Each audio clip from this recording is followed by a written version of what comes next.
Intermediate प्राविधिक कला के अंतर्गत लांबिक प्रक्षेप में अब तक हम लोगों ने कुछ घरेलू वस्तुओं का अनुविच्छेद व उत्छेद के बारे में पढ़ा और इनको सरलतापूर्वक समझा भी, क्योंकि ये सारी वस्तुएं हमारे घरों में अक्सर पाई जाती हैं, इसलिए हम इनको आसानी से समझते और पहचानते हैं।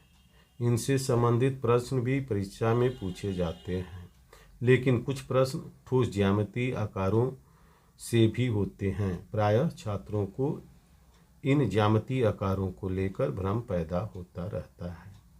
यदि हम आपसे किसी समपार्श्व या सूची स्तंभ का अनुविच्छेद व उत्छेद बनाने के लिए कहें तो उन छात्रों को समस्या उत्पन्न होगी जो इन आकारों को नहीं पहचानते हैं। इसलिए इसका अनुविच्छेद व उत्छेद बनाने से पहले इनको हम समझते हैं। तो पहले हम समपार्श्व को समझते हैं, समपार्श्व और प्रिज्म।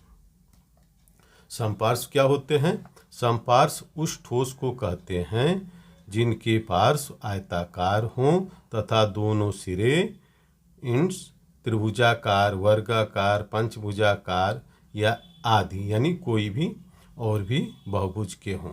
इनके सिरों के आकृतियों के नाम पर ही समपार्श्वों के नाम होते हैं। सबसे पहले हम ये देख लेते हैं त्रिभुजाकार समपार्श्व। ये त्रिभुजाकार समपार्श्व है और इसके दो सिरे हैं और ऊपर और नीचे ये दोनों सिरे त्रिभुजाकार हैं।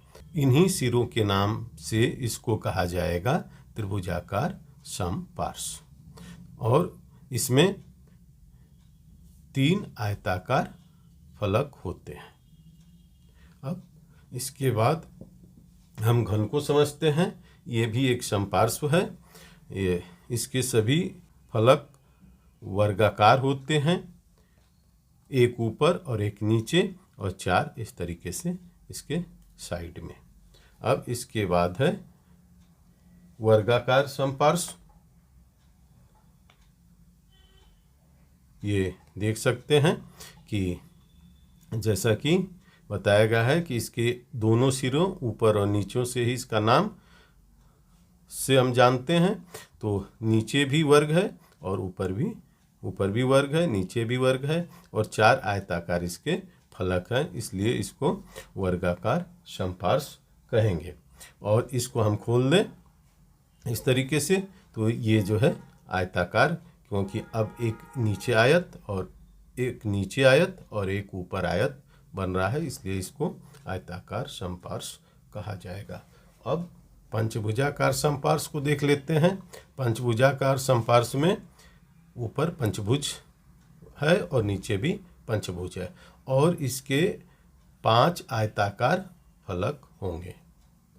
तो पंचभुजाकार और षटभुजाकार, अब देख सकते हैं कि इसमें 6 भुजाएं हैं ऊपर और 6 भुजाएं हैं नीचे। तो ये और इसके 6 आयताकार ये फलक हैं, तो इसको इसलिए षटभुजाकार समपार्श्व कहते हैं। इस तरीके से किसी भी बहुभुज को हम समझ सकते हैं, जैसे सप्तभुजाकार, अष्टभुजाकार समपार्श्व। तो हमें यही इसमें समझना है कि ऊपर और नीचे वही आकृति होती है, वो समपार्श्व कहलाते हैं और इसके फलक आयताकार होते हैं। अब आइए आगे समझते हैं सूची स्तंभ को। सूची स्तंभ क्या होता है इसको जानते हैं, पहले इसको पढ़ लेते हैं। सूची स्तंभ पिरामिड। पिरामिड आपको पता होगा कि पिरामिड, जैसे आप मिस्र में पिरामिड का नाम सुना होगा आपने, तो वो ऊपर जो है कुछ इस तरीके के होते हैं, नीचे उनका एक बेस होता है और ऊपर ये सिरा होता है जो कि नुकीला होता है। तो पिरामिड आप उसको इस तरीके से याद रख सकते हैं, लेकिन यहाँ हम समझते हैं और पहले देख लेते हैं पिरामिड किसको कहते हैं। उन ठोस को कहते हैं जिनका आधार त्रिभुजाकार, वर्गाकार, आयताकार, पंचभुजाकार, षटभुजाकार या कोई भी बहुभुज हो।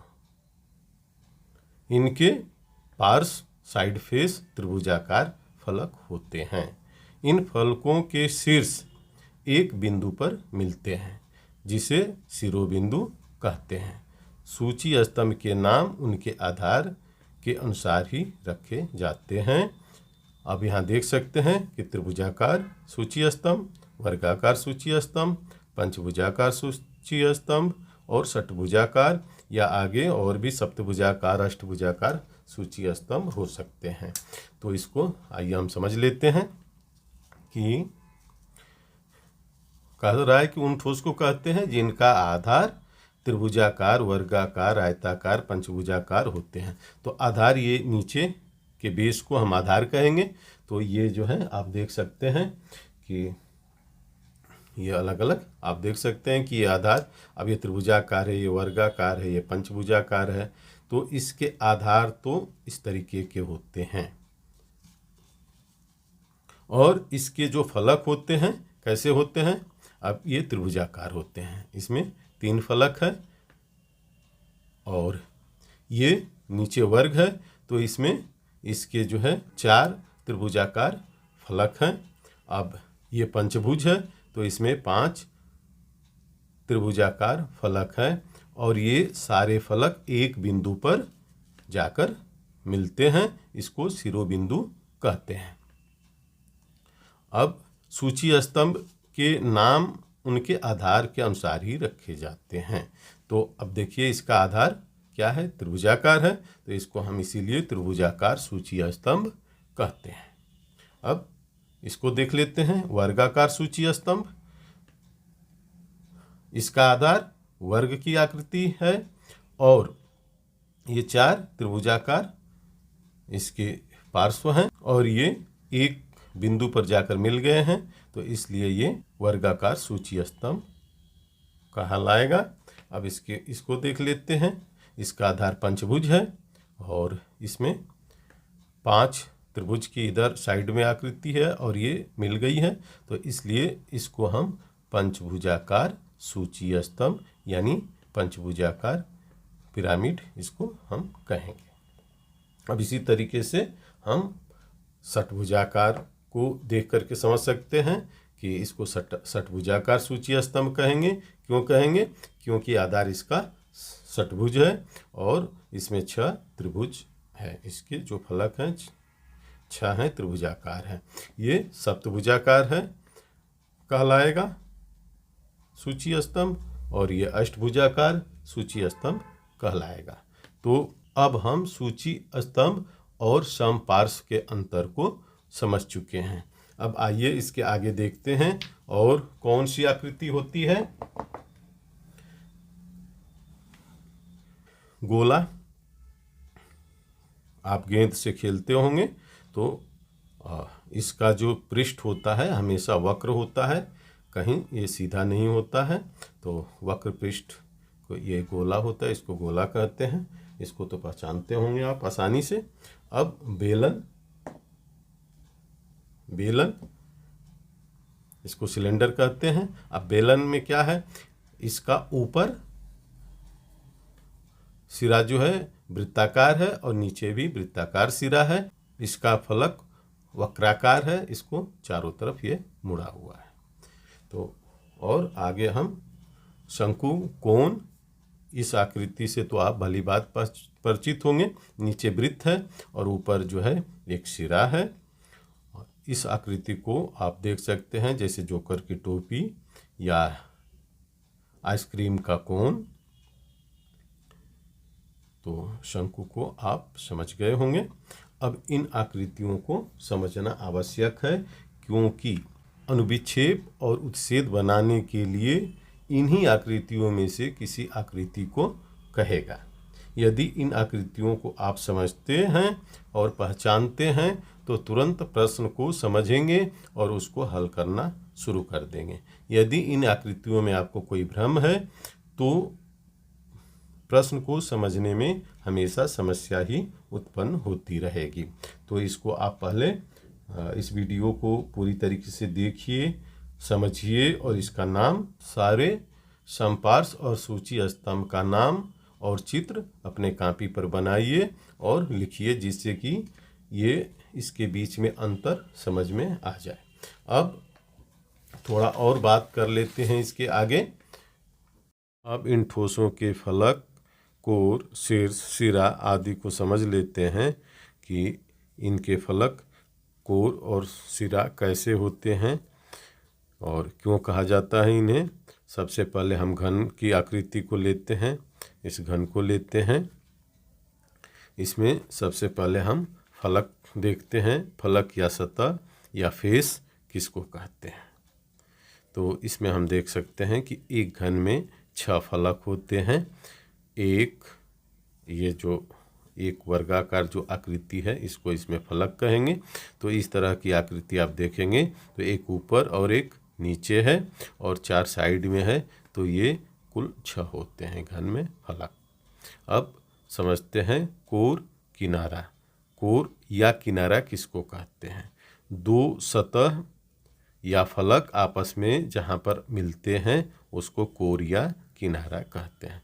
अब देख सकते हैं कि इसमें ये सतह और ये सतह आपस में यदि मिल रही हैं तो इसको ये किनारा कहेंगे। तो इस तरह के किनारा इसमें देख सकते हैं कितने हैं। 1 2 3 4 इधर है और इधर 1 2 3 4 और इधर 4। तो इस तरीके से ये 12 कोर हैं। घन में कुल 12 कोर होते हैं। अब देखते हैं शीर्ष या कोना।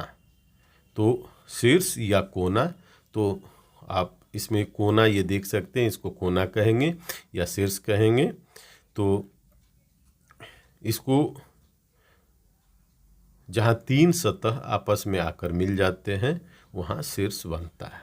या ये भी कह सकते हैं जहाँ 3 कोर, एक इधर, एक इधर और एक इधर आपस में अगर मिलते हैं तो इसे शीर्ष या कोना कहेंगे। और सिरा किसको कहते हैं। सिरा हम इसमें देखते हैं, ये एक आकृति है, ये आकृति है। तो सिरा जो है ये ऊपर और नीचे जो आधार होता है, ऊपर और नीचे, इसको सिरा कहते हैं। अब इसको देख सकते हैं यहाँ पर कि ये इस तरह की एक आकृति, ये चित्र बना हुआ है। इसमें सबसे पहले शीर्ष को समझ लेते हैं। 1 2 3 4 और 4 ऊपर और 4 नीचे हैं। तो इसको ऐसे पॉइंट बना करके इसमें समझाया गया है। तो 1 2 3 4 और 4 नीचे हैं। तो ये शीर्ष जो है 8 है। और फलक, इसके फलक या सतह 6 हैं। और कोर या किनारा जहाँ 2 सतह आपस में आकर मिलती है, ये कोर और किनारा कहते हैं। तो इसको आप भली बात समझ गए होंगे। अब हम देख लेते हैं एक त्रिभुजाकार समपार्श्व में कि कितने कोर और किनारे होते हैं। सबसे पहले फलक देखते हैं। तो इसमें तो ऊपर और नीचे ये 2 सिरे हैं। अब फलक देखते हैं।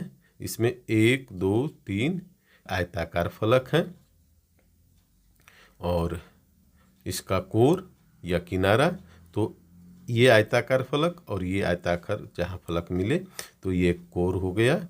और ये 1 2 और 3 कोर हैं और 3 इधर भी हैं कोर और 3 इधर भी हैं। तो ये जो है कुल 3 3 6 3 9 कोर हैं। यानी एक त्रिभुजाकार समपार्श्व में कोरों की संख्या 9 होगी। आइए अब हम समझते हैं अक्ष यानी एक्सिस को। तो इसमें अक्ष कहाँ पर है, क्योंकि प्लान और एलिवेशन में हमेशा दिया रहता है कि इसका अक्ष क्षैतिज समतल के समांतर है या लंब है या 45 अंश या किसी अंश पर है। तो पहले हमें समझना आवश्यक है कि इसमें अक्ष कहाँ होता है। तो अक्ष को समझते हैं। अक्ष वह काल्पनिक रेखा है जो किसी घनाकृति के आधार के केंद्र को मिलाने से बनती है। यानी इसके केंद्र से यहाँ अगर इसका सेंटर निकालें और नीचे भी निकालें और इसको मिला दी जाए तो जो एक काल्पनिक रेखा है वो उसी को हम अक्ष कहते हैं। तो अब आप इन ठोस ज्यामिति के आकारों को समझ गए होंगे और इसको और देखिए और समझिए, क्योंकि ये बहुत ही इम्पोर्टेंट है। इसके समझे बिना आप चाहे अनुविक्षेप उत्सेद हो या सममित चित्र हो या संदर्श चित्र हो, पर्सपेक्टिव ड्राइंग, इसको आप समझ नहीं सकते, बना नहीं सकते हैं। तो आप इसका अभ्यास करिए, समझिए और लिखिए।